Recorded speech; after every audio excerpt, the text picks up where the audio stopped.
नमस्कार दोस्तों, आप सभी का हमारे YouTube चैनल पर स्वागत है दोस्तों। हम यहाँ पर हर रोज़ जो है MCQ सीरीज़ करवा रहे हैं और वह जो MCQ सीरीज़ है भाई योगेंद्रजीत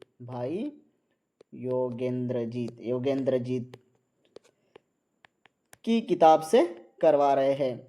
ये हम चैप्टर वाइज यहाँ पे MCQs करवा रहे हैं। चैप्टर 1 के जो MCQs है वह पूरे जो है 220 MCQs है और वह जो है हमने करवाए हैं। और आपको उसका PDF चाहिए तो हमारा जो नंबर दिया हुआ है YouTube चैनल के अंतर्गत, वहाँ आप संपर्क कर सकते हैं। व्हाट्सएप पर मैसेज अगर भेज दोगे कि मुझे PDF चाहिए चैप्टर 1 की, तो आपको भेज दिया जाएगा और उसका जो प्रोसेस है वहाँ पे आपको बता दिया जाएगा। और यह जो है चैप्टर 2 है। हम अभी किस चैप्टर से कर रहे हैं? ये चैप्टर 2 से संबंधित MCQs कर रहे हैं और यह भी MCQs 250 के ऊपर जो है MCQs है। यह भी PDF आपको किसी को चाहिए तो आप इसे भी ले सकते हैं। हमारे नंबर पर संपर्क कीजिए, आपको वहाँ डिटेल मिल जाएगा और वहाँ से आप प्राप्त कर सकते हैं। जैसे जैसे MCQs जो है कंप्लीट हो रहे हैं उसी के अकॉर्डिंग जो है आपको जो है PDF प्रोवाइड किया जाएगा। किसी को चाहिए तो कांटेक्ट कीजिए, आपको PDF मिल जाएगा। ओके, अगर आपको हमारे MCQs अच्छे लगते हैं तो दोस्तों आप हमें सपोर्ट कर सकते हैं। सपोर्ट जो है सुपर थैंक के माध्यम से भी आप हमें सपोर्ट कर सकते हैं। ओके, अगर आपको चाहिए तो वहाँ से भी आप MCQs ले सकते हैं। हर रोज़ जो है यहाँ पे हम MCQs अपलोड कर देंगे, आप बस तैयारी करते रहिएगा और जो है अपने लक्ष्य की ओर बढ़ते रहेगा। आज के हम यहाँ पे प्रश्न देखेंगे, तो शुरू करते हैं हम। पहला जो यहाँ पे प्रश्न है, यह ध्वनि किस प्रकार की ध्वनि है? तो ये कंठ, बी तालव्य घोष, अर्धस्वर, सी दंत अघोष, डी वोष्ठ अघोष।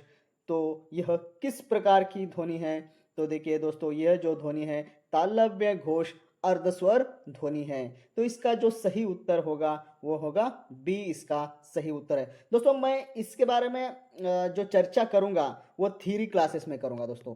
ओके, हमारी थ्योरी क्लासेस भी होगी, वहां पर मैं आपको डिटेलली समझा दूंगा, क्योंकि यहाँ पे MCQs करवा रहे हैं हम। बस MCQs करेंगे, आपको पहचानना है कि इसका उत्तर क्या होगा। अगर आप पढ़ोगे, भाई योगेंद्रजीत किताब पढ़कर है, तो आप यहाँ पे जरूर उसका उत्तर दे पाओगे। अगर आप नहीं पढ़े हो तो नहीं दे पाओगे, आप समझ ही नहीं पाओगे। ठीक है, तो यह ध्वनि किस प्रकार की ध्वनि है, इसके बारे में पूरी चर्चा जो है थ्योरी क्लास में करवाएंगे। ओके, हम क्या करेंगे, थ्योरी क्लास में वो करवा देंगे। तो यहाँ पे जस्ट हम क्या करें, प्रैक्टिस करें, आपको आंसर को ढूंढना है और पता करना है। ओके, अगला प्रश्न देखिए। अगला प्रश्न है, यह को अर्धस्वर क्यों कहा जाता है? भाई ये जो है इसे अर्धस्वर क्यों कहा जाता है? तो देखिए विकल्प, ये इसमें स्वर और व्यंजन दोनों के गुण है। बी, इसमें दोनों व्यंजन के गुण है। सी, इसमें स्वर के गुण होते हैं। डी, इसमें व्यंजन के गुण होते हैं। तो इसका सही उत्तर क्या होगा दोस्तों, आप बता दीजिएगा। ओके, चलिए मैं ये बता देता हूँ, इसका जो सही उत्तर है वो है ये। इसमें जो है दोस्तों, यह में स्वर और व्यंजन दोनों के गुण पाए जाते हैं, इसलिए हम इसे क्या कहते हैं, अर्धस्वर कहते हैं। क्या कहते हैं, अर्धस्वर कहते हैं। इस बात को आप याद रख लीजिएगा। जब भी आपके दिमाग में अर्धस्वर शब्द सुनाई ही दे, तब आपको समझना चाहिए कि हाँ भाई, उसमें जो है स्वर और व्यंजन दोनों के गुण पाए जाते हैं। ऐसे दिमाग में आ जाना चाहिए कि अर्धस्वर कहते ही स्वर और व्यंजन के दो ही गुण मौजूद होते हैं, ऐसा आपको पता हो जाना चाहिए। ओके, समझ में आया? तो इसका सही उत्तर जो है ये सही उत्तर है। अगला प्रश्न देखिए, 11 यानी 111 नंबर का प्रश्न है, यह ध्वनि अंतस्थ क्यों कहा जाता है? इसे अंतस्थ क्यों कहा जाता है? भाई अंतस्थ का मतलब क्या है, मैं बोल रहा हूं ना आपको।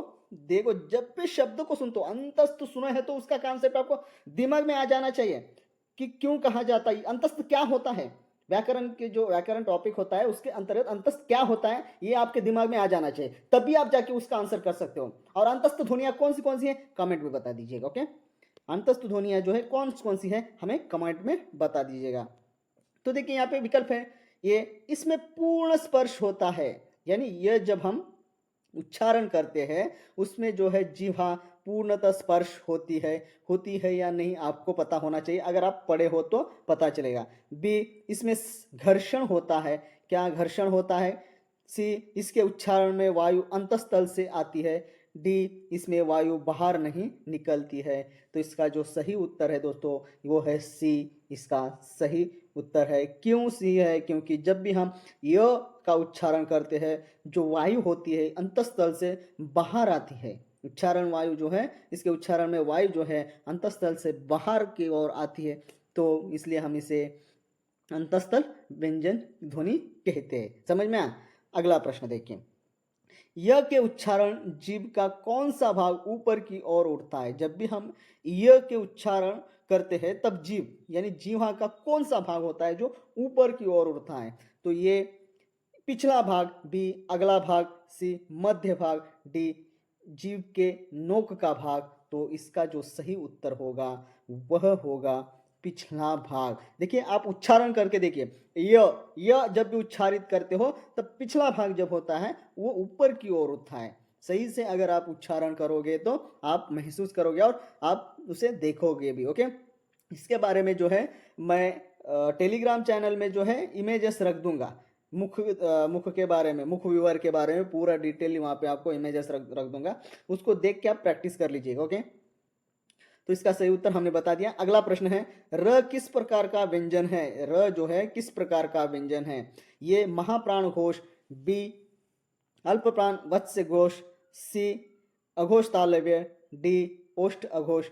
तो इसका सही उत्तर जो है क्या है दोस्तों? वह है बी अल्प प्राण वत्सर्य घोष। वत्सर्य घोष जो है इसका सही उत्तर है। ये वत्सर्य घोष क्या होता है हमें एक बार कमेंट में बता दीजिएगा। मैं बोल रहा हूं, जो शब्दों को पकड़ो, आप डिटेलली इसको पढ़ के मुझे कमेंट में बताओ।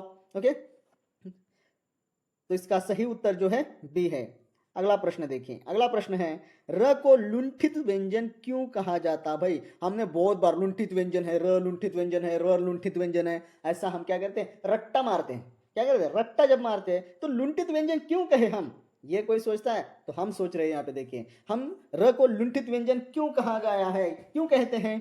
तो ये जीवा स्थिर रहती है, बी जीवा की नोक लपेट खाकर ऊपर मसूड़ों को छूती है, सी दोनों ओष्ठ स्पर्श करते हैं, डी वायु नासिका से निकलती है।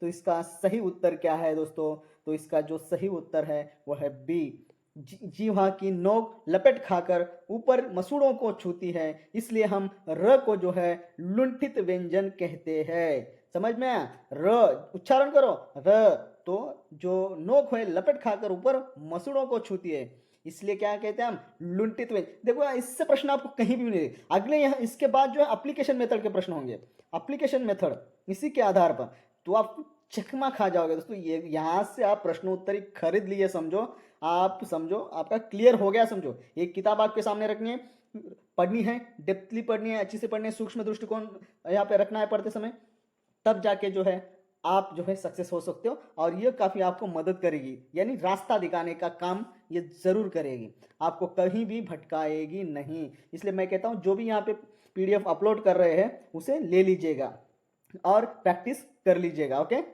काफ़ी मेहनत करते हुए यहाँ पे आपके लिए बना रहा है, तो इसको आप ऐसा ही जाने मत दीजिएगा। ओके, अगला प्रश्न देखिए, ल ध्वनि को किस नाम से भी जाना जाता है? ल ध्वनि को किस नाम से जाना जाता है? लुंठित, बी पार्श्विक, सी दंतोष्ठ, डी अनुनासिक। तो इसका सही उत्तर क्या है? ल ध्वनि को जो है पार्श्विक ध्वनि भी कहते हैं। हम क्या कहते हैं? पार्श्विक ध्वनि भी कहते हैं। भाई पार्श्विक ध्वनि क्यों कहते हैं हमें ये कमेंट में बता दीजिएगा। ओके, पार्श्विक ध्वनि हम क्यों कहते हैं? हमने इससे पहले बताया था लुंठित व्यंजन क्या क्यों कहे गए उसके बारे में, तो पार्श्विक ध्वनि हम क्यों कहें उसका भी आगे प्रश्न है, फिर भी मैं आपको कमेंट में पूछ रहा हूं, उसको बता दीजिएगा। ओके, तो अगला प्रश्न है, ल के उच्चारण में वायु कहां से निकलती है? ये केवल मुख से, बी केवल नासिका से, सी जीवा के दोनों ओर से, डी कंठ से। तो इसका सही उत्तर क्या है? तो इसका जो सही उत्तर है वो है सी जीवा के दोनों ओर से जो है वायु निकलती है। जब भी ल कहते हो देखिए, ल कह के देखिए तो जो वायु है दोनों ओर से निकल जाती है, इसलिए हम क्या कहते हैं? ल के हम पार्श्विक ध्वनि कहते हैं। या ये सही है या गलत, आप भी मुझे बता दीजिएगा जो मैं अभी बताया हूँ। ओके, तो कहाँ से निकलती है? जीवा की दोनों ओर से निकलती है, इसलिए इसका जो सही उत्तर है वह है सी। अगला प्रश्न देखिए, अगला प्रश्न है ल किस प्रकार का व्यंजन है? ल जो है किस प्रकार का व्यंजन है? ये महाप्राण घोष, बी अल्प प्राण वत्सर्य घोष, सी अघोष तालव्य, डी ओष्ठ अघोष। तो इसका सही उत्तर क्या है दोस्तों? तो इसका जो सही उत्तर है अल्प प्राण वत्सर्य घोष जो है इसका सही उत्तर है। इसका चार्ट मैं रख दूंगा टेलीग्राम में, आप वहां से देख के पढ़ लीजिएगा, मैं भूल गया था। मेरी किताब जो है दूसरी जगह है, यानी मैं घर पे नहीं हूँ, इसलिए वह जो किताब है घर पर है, और इसलिए मैं जो है वो चार्ट नहीं रख पाया, इसलिए मैं कल ज़रूर वो चार्ट टेलीग्राम में रख दूंगा, उसको बाहर कर लीजिएगा और यहाँ से जो भी प्रश्न पूछा जाएगा आपको आसानी हो जाएगी। ओके, अगला प्रश्न देखिए, वह किस प्रकार की ध्वनि है? ये घोष घर्ष ध्वनि, बी अघोष घर्ष ध्वनि, सी घोष स्पर्श ध्वनि, डी अघोष स्पर्श ध्वनि। तो इसका सही उत्तर क्या है? तो इसका जो सही उत्तर है वह है ये घोष घर्ष ध्वनि। घर्ष ध्वनि जो है इसका सही उत्तर है। घर्ष किसे कहते हैं? रगड़ खाना, उसे क्या कहते हैं? घर्ष ध्वनि कहते हैं। ओके, अगला प्रश्न, व को दंतोष्ठ ध्वनि क्यों कहा गया है? व को दंतोष्ठ ध्वनि, दंतोष्ठ यानी दांत और ओष्ठ कहने का मतलब क्यों कहा गया है? क्योंकि देखिए ये दंत और तालु के कारण, बी जिह्वा और तालु के कारण, सी दंत और ओष्ठ के क्षणिक स्पर्श से हवा बाहर निकल जाती है इसलिए, डी ओष्ठों के पूर्ण स्पर्श के कारण। तो इसका सही उत्तर जो होगा वह होगा सी। क्यों सी? दंत और ओष्ठ के क्षणिक स्पर्श से क्या है? हवा बाहर निकल जाती है। क्या स्पर्श करता है फिर दंत और ओष्ठ को, वो हमें कमेंट में बता दीजिएगा। ओके, तो दंत और ओष्ठ के क्षणिक स्पर्श से हवा बाहर निकल जाती है, इसलिए इसे हम क्या कहते हैं? दंतोष्ठ ध्वनि कहते हैं, ये याद रख लीजिएगा। ओके, अगला प्रश्न, श किस प्रकार की ध्वनि है? तो ये घोष घर्ष तालव्य, बी अघोष घर्ष तालव्य, सी घोष स्पर्श तालव्य, डी अघोष स्पर्श दंत। तो इसका सही उत्तर क्या है? तो इसका जो सही उत्तर है वो है ये घोष घर्ष तालव्य, इसका सही उत्तर है। हम इसे तालव्य क्यों कह रहे हैं वो कमेंट में बता दीजिए। ओके, मैं इसका डिटेल आपको क्या करूंगा, जो थ्योरी क्लासेस होते हैं उसके अंतर्गत बता दूंगा। तो इसका सही उत्तर जो है ये सही उत्तर है। अगला प्रश्न देखिए, श के उच्चारण में जीवा कहाँ पहुंचती है? जब हम श उच्चारण करते हैं तब हमारी जीभ जो है कहाँ पहुंचती है? तो ये कोमल तालु तक, बी दंत पंक्ति तक, सी कठोर तालु के बहुत पास, डी ओष्ठों के बीच। तो इसका सही उत्तर क्या है? तो इसका सही जो उत्तर है सी कठोर तालु के बहुत पास जो है जीवा पहुंचती है। जब भी हम श का उच्चारण करते हैं तो जीवा जो है कठोर तालु के बहुत पास जाते हैं। श देखिए, श आपके उच्चारण करिए, आपको पता चल जाएगा। ओके, अगला प्रश्न देखिए, श ध्वनि के उच्चारण में जीवा किससे स्पर्श करती है? किससे स्पर्श करती है दोस्तों? ये दंत से, बी मूर्धा से, सी तालु से, डी ओष्ठ से, षटकोण से, ओष्ठ से। तो इसका सही उत्तर क्या है? देखिए इसका जो सही उत्तर है वह है बी मूर्धा से जो है जीवा स्पर्श करती है। इसका जो है कहां तक पहुंचती है? वह जो है कोमल यानी कठोर तालु के बहुत पास जो है पहुंच जाती है। उसका सही उत्तर तो हमने सी देखा है, इसका सही उत्तर जो है मूर्धा देखा है। यहाँ पे कंफ्यूज नहीं होना, देखिए दोनों को डिवाइड करके आपको समझा रहा हूं, दो अलग अलग है, आप उसको देखना है। ओके, अगला प्रश्न देखिए, वर्तमान काल में श और श के उच्चारण के संबंध में क्या कहा गया है? तो देखिए दोनों का उच्चारण भिन्न है, कहा दोनों का उच्चारण समान हो गया है, ऐसा कहा। श का प्रयोग नहीं होता है, श का प्रयोग नहीं होता है, ये दोनों का भी प्रयोग नहीं होता है, ऐसे दो जो है विकल्प है। तो इसका जो सही उत्तर क्या है? तो इसका जो सही उत्तर है वह है दोनों का उच्चारण समान हो गया है, ऐसा जो है आधुनिक वर्तमान काल में इससे से संबंधित जो है कहा उच्चारण में कहा गया है। तो इसका सही उत्तर जो है बी, इसका सही उत्तर है। अगला प्रश्न देखिए, स किसका सरल रूप माना गया है? स जो है किसका सरल रूप माना है? देखो इस तरह के आपको प्रश्न नहीं देखने को मिलेंगे, मैं बोल रहा हूँ इन प्रश्नों को आपको मिस नहीं करना है। स किसका सरल रूप है? तो ये श बी श सी स डी व, तो इसका जो सही उत्तर है वह है श, इसका सही उत्तर है। इसका सरल रूप जो है स है। अगला प्रश्न, स के उच्चारण में वायु किस प्रकार से निकलती है? किस प्रकार निकलती है? ये अवरुद्ध होकर बी नासिका से यानी नाक से, सी बिना किसी बाधा के, सी डी कंठ से, तो इसका जो सही उत्तर है वह है क्या है दोस्तों? सी बिना किसी बाधा के, तो इसका सही उत्तर क्या है? सी इसका सही उत्तर है। अगला प्रश्न देखिए, ह ध्वनि के उच्चारण में वायु कहाँ से निकलती है? जब भी हा हम उच्चारण करते हैं उस समय वायु कहाँ से निकलती है? तो देखिए उच्चारण करके देखिए आपको पता चलेगा। तो ये नासिका से, बी जिह्वा से, सी फेफड़ों से वेग से, यानी फेफड़ों से होकर वेग से निकल जाती है। वेग तो पता है ना, ओके। डी दंतों से, तो इसका सही उत्तर है सी फेफड़ों से वेग से निकल कर जाती है। ह जब भी कहते हैं जो तुरंत बाहर आ जाती है फेफड़ों से, तो इसका सही उत्तर क्या है? सी इसका सही उत्तर है। देखिए अगला प्रश्न देखिए, इसे क्या कहते हैं? हम अंग कहते हैं। इसे क्या कहते हैं? क ख यानी क वर्ग का जो है यह ध्वनि क वर्ग की है। क ख ग घ अंग, ओके। ये अंग यहाँ पे जो है बिंदु आता है। तो अंग किस प्रकार की अनुनासिक ध्वनि है? तो ये तालुव्य, बी कंठ, सी मूर्धन्य, डी ओष्ठ, तो इसका सही उत्तर क्या है? मैं अभी बताया क वर्ग यानी कंठ, तो इसका सही उत्तर जो है बी इसका सही उत्तर है। अगला प्रश्न देखिए, अगला प्रश्न जो है न्य कहते हैं, हम इसे क्या कहते हैं? न्य। न्य किस वर्ग की अनुनासिक ध्वनि है? न्य किस प्रकार की अनुनासिक ध्वनि है? तो ये कंठ की, बी तालव्य की, सी मूर्धन्य की, डी दंत की, तो इसका सही जो उत्तर है वह है बी तालव्य की है। दोस्तों न्य आजकल देखिए न्य का प्रयोग जो है हम किस तरह से करते हैं मैं आपको समझा देता हूँ।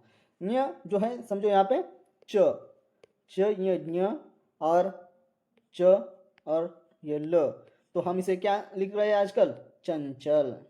न्य यानी चंचल, यह इस तरह से प्रयोग हो रहा है। देखिए पहले हम रंजन कैसा लिखते थे? र न्य और ज न, इसे क्या कहते हैं अभी? रंजन। इस तरह से लिख रहे हैं इसके बारे में। तो इसके बारे में भी आपको बता देता हूँ। देखिए उसका जो प्रयोग है हम क्या कहते हैं? गंगा। पहले गंगा में क्या कहते हैं? अंग बोले ना, ये हो गया गंगा। पहले इस तरह से लिखते थे, अभी हम किस तरह से लिख रहे हैं? इस तरह से लिख रहे हैं। अंग का जो है ये चिन्ह है न्य, ओके। कभी कभी तो अंक में देखो अंग, ये देखिए अंक का हम पहले कैसे लिखते थे? अंक को हम इस तरह से लिखते हैं अ न, ये अभी क्या लिख रहे हैं? अंक। इस तरह से लिख रहे हैं। समझ में आया? अभी हम इस तरह से इसका प्रयोग कर रहे हैं। समझ में आया? तो अब चलिए अगला प्रश्न देखिए, न किस प्रकार की अनुनासिक ध्वनि है? तो न जो है किस प्रकार की अनुनासिक ध्वनि है? तो ये दंत्य, बी तालव्य, सी मूर्धन्य, डी ओष्ठ, तो इसका सही उत्तर जो है मूर्धन्य है। यानी न जो है मूर्धन्य अनुनासिक ध्वनि है। समझ में आया? अगला प्रश्न देखिए, न किस वर्ग की अनुनासिक ध्वनि है? न जो है इसे हम पंचम अक्षर कहते हैं। पंचम अक्षर हमें बता दीजिएगा, ओके। पंचाक्षर किसे कहते हैं? पंचाक्षर जो है पंचम अक्षर भी कहते हैं, वह कौन से है? कमेंट में बता दीजिएगा, ओके। न किस वर्ग की अनुनासिक ध्वनियां हैं? तो ये कंठ अनुनासिक ध्वनि, बी तालव्य अनुनासिक ध्वनि, सी मूर्धन्य अनुनासिक ध्वनि, डी वत्सर्य अनुनासिक ध्वनि, तो इसका सही उत्तर क्या है? इसका सही उत्तर जो है डी वत्सर्य अनुनासिक ध्वनि है। ये वत्सर्य क्या होता है हमें कमेंट में बता दीजिए, हमने पहले ही बताया था। अगला प्रश्न देखिए, म किस प्रकार की अनुनासिक ध्वनि है? ये कंठ, बी तालव्य, सी मूर्धन्य, डी ओष्ठ, तो इसका सही उत्तर जो है वह ओष्ठ अनुनासिक ध्वनि है। म जब भी हम कहते हैं दो भी ओठों को एक दूसरे को जो है टच करते हैं, इसलिए हम उसे ओष्ठ कह रहे हैं, ओके। तो इसका सही उत्तर जो है डी इसका सही उत्तर है। अगला प्रश्न देखिए, अनुनासिक ध्वनियों के उच्चारण में वायु कहाँ से जाती है? जो हम जब अनुनासिक ध्वनियों का उच्चारण करते हैं तब वायु कहाँ से जाती है? तो देखिए, ये केवल मुख विवर से, बी केवल कंठ से, सी मुख विवर से निकलकर नासिक विवर में, डी सीधे बाहर। तो इसका सही उत्तर जो है सी, मुख विवर से निकलकर नासिक विवर में से होकर क्या कहते हैं, वायु जाती है उच्चारण जब भी अनुनासिक ध्वनियों का करते हैं। तो इसका सही उत्तर जो है सी, इसका सही उत्तर है। अगला प्रश्न देखिए, अनुनासिक ध्वनियों में वायु मुख से बाहर क्यों नहीं निकलती है? अनुनासिक ध्वनियों में वायु मुख से बाहर क्यों नहीं निकलती है? ये वायु रुक जाती है, बी संबंधित अवयव मुख विवर को बंद कर देते हैं, सी नासिका बंद रहती है, डी कंठ संकुचित हो जाता है। इसलिए जो है वायु बाहर नहीं निकलती। ऐसा क्यों कह रहा है हमें यहाँ पे देखना है। तो इसका जो सही उत्तर होगा वो होगा बी, क्योंकि संबंधित अवयव जो होते हैं मुख विवर को बंद कर देते हैं, इसलिए अनुनासिक ध्वनियों को जब भी हम उच्चारण करते हैं वो वायु बाहर नहीं जाती है। कहाँ जाती है? बाहर तो नहीं जा सकती है। समझ में आया? अगला प्रश्न देखिए, आधुनिक हिंदी में अनुनासिक के स्थान पर किसका प्रयोग होने लगा है? तो अनुनासिक के स्थान पर आधुनिक हिंदी में जो है किसका प्रयोग हो रहा है? देखिए, ये अनुस्वार का, बी विसर्ग का, डी अर्धचंद्र का, सी हलंत का। तो इसका सही उत्तर जो है वह है, आप बता सकते हैं तो मैं ही बता दूंगा, इसका जो सही उत्तर है वह है ये, इसका सही उत्तर है। अगला प्रश्न देखिए, अगला प्रश्न है, मूर्धा पर जीवा रगड़ कर बोलने से कौन सी ध्वनि उत्पन्न होती है? मूर्धा पर जो है जीवा को रगड़ कर हम अगर बोलेंगे, बोलने से कौन सी ध्वनि उत्पन्न होती है? ये ड, बी ढ, सी ड, डी ल। तो इसका सही उत्तर क्या है? तो इसका जो सही उत्तर है ड, इसका सही उत्तर है। दो भी ऑप्शन सही है। ओके, ए और बी दोनों भी सही है। ओके, चलिए अगला प्रश्न देखिए। अगला प्रश्न है, हिंदी में ड ढ ध्वनियों का प्रयोग है, बहुत कम है, नहीं होता है, बहुत अधिक होता है, केवल संस्कृत में होता है। तो इसका जो सही उत्तर है वो है बहुत अधिक प्रयोग हो रहा है। इन ध्वनियों का जो है बहुत अधिक प्रयोग होने लगा है आजकल। ओके, ड ढ ध्वनिया शब्द मूर्धन्य न होकर क्या है? ये जो है मूर्धन्य ना होकर क्या है? तो देखिए, ये घोष मूर्धन्य, विसर्ग मूर्धन्य, स्पर्श मूर्धन्य, अघोष मूर्धन्य। तो इसका सही जो उत्तर है वो है विसर्ग मूर्धन्य ध्वनिया है। क्या है? विसर्ग मूर्धन्य ध्वनिया है। अगला प्रश्न देखिए, अगला प्रश्न देखते हैं हम। अगला प्रश्न है, ड ढ ध्वनियों में जीवा किससे रगड़ खाकर ध्वनि उत्पन्न करती है? ये तालु से, बी कंठ से, सी मूर्धा से, डी दंत से। तो इसका सही उत्तर जो है वो मूर्धा से जो है, इससे पहले प्रश्न में देखा था इसलिए यहाँ भी वही होगा, मूर्धा से रगड़ खाकर उत्पन्न होती है ध्वनि। तो सी इसका सही उत्तर है। अगला प्रश्न, विदेशी भाषाओं के संपर्क से हिंदी में क्या नया आया है? क्या आया भाई? नए स्वर आए हैं या नए व्यंजन या नए समास, नए उपसर्ग? तो कौन से आए हैं? तो वह है दोस्तों नए व्यंजन आए हैं। हम देख रहे हैं इन व्यंजनों को, तो यही व्यंजन जो है हमारे हिंदी में आ चुके हैं। 40 नंबर का प्रश्न देखिए, कयामत, कयामत शब्द में कौन सी विदेशी ध्वनि है? कौन सी विदेशी ध्वनि है? क, ख, ग, क। तो इसमें क जो है इसके नीचे जो है नुक्ता लगा हुआ होता है। नुक्ता, नुक्ता जिसके अंदर लगा होता है वह विदेशी ध्वनिया है। समझ में आया? तो क जो है विदेशी ध्वनि है, जो नुक्ता लगा हुआ क है वह विदेशी ध्वनि है। ओके, अगला प्रश्न, खबर शब्द में प्रयुक्त विदेशी ध्वनि कौन सी है? इससे पहले बताया था, जिसके नीचे नुक्ता लगा हुआ है। इन तीन, ये इस शब्द में जो तीन व्यंजन ये है उसके अंतर जिसके नीचे जो है नुक्ता लगा हुआ है वही इसका सही उत्तर होगा, वो होगा बी, इसका सही उत्तर है। अगला प्रश्न, गरीब शब्द में प्रयुक्त विदेशी ध्वनि कौन सी है? तो इसमें जो है किस वर्ण के नीचे जो है नुक्ता लगा हुआ है वही उसका आंसर होगा। तो इसका जो सही उत्तर है ग, इसका सही उत्तर है। यह थी हमारी आज की जो है प्रश्नोत्तरी हमने देखिए। हम आगे जो है देखिए दोस्तों, इस चैप्टर में लगभग 200 जो है एमसीक्यूज है। अगर किसी को चाहिए तो हमारे नंबर पे जो है कांटेक्ट कर सकते हैं, आपको वहाँ से जो है ये पीडीएफ मिल जाएगा। ओके, और इससे पहले चैप्टर 1 में जो है हमने जो है चैप्टर 1 किया था, उसके अंतर्गत 220 एमसीक्यूज है और उसका जो है प्राइस जो है मूल्य जो है 29 रुपये है ओनली। देखिए 220 जो है खाली 29 रुपये में आपको मिल रहे। हमारा जब भी डाटा हो जाता है, हम खाली डाटा यूज़ करने के लिए 29 रुपये का जो है क्या कहते हैं रिचार्ज करते हैं खाली पीली। तो आप काम में आने वाले जो चीज़ें होती हैं उसके ऊपर भी लगा सकते हैं, तो इसको आप परचेस कर सकते हैं। 220 ध्वनियों को 29 रुपये पे करके आप ले सकते हैं। और इसके साथ साथ चैप्टर 2 के भी जो है आप ले सकते हैं चैप्टर 2। और चैप्टर 2 में जो है वह 250 लगभग 250 जो है एमसीक्यूज है, वह आपको जो है हमारे नंबर पर व्हाट्सअप करोगे तो वहाँ पे आपको मिल जाएगा। धन्यवाद दोस्तों, हमारे यूट्यूब चैनल से जुड़े रहने के लिए। ऐसे जुड़ते रहिएगा और अपना जो लक्ष्य है वह हासिल कीजिएगा। फिर मिलेंगे दूसरी वीडियो में।